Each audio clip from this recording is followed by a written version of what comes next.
Hello friends, அனைவருக்கும் வணக்கம். இன்றைக்கி நம்ம வீட்டில் ஆவணி மாதத்தோட மகா சங்கடஹர சதுர்த்தி பூஜை தாங்க. விநாயகர் பெருமானுக்கு ரொம்ப இஷ்டமான பால் கொழுக்கட்டையும் எலுமிச்சை சாதமும் நெய்வேத்தியமாக செஞ்சு வச்சுட்டு அரச இலையில் மஞ்சள் விநாயகர் பிடிச்சு வச்சு பூஜை செஞ்சு முடிச்சிருந்தேன். அரச இலையில் மஞ்சள் விநாயகர் பிடிச்சு வச்சுட்டு அரச இலை மீது தீபம் ஏற்றிட்டு வந்தோம்னா நமக்கு ராஜயோகம் கிடைக்கும் அப்படின்னு சொல்லுவாங்க. அரச மரத்தை ராஜமரம் அப்படின்னும் சொல்லுவோம்.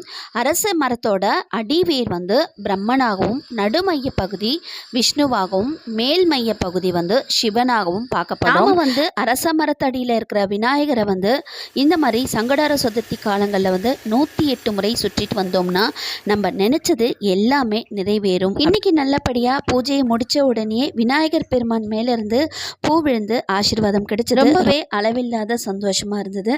அதுக்கு அடுத்தது விநாயகர் அகவலை படிச்சுட்டு இன்றைய பூஜையை நல்லபடியாக முடிச்சாச்சு. இதோட நெக்ஸ்ட் வீடியோவில் மீட் பண்ணலாம். பாய்.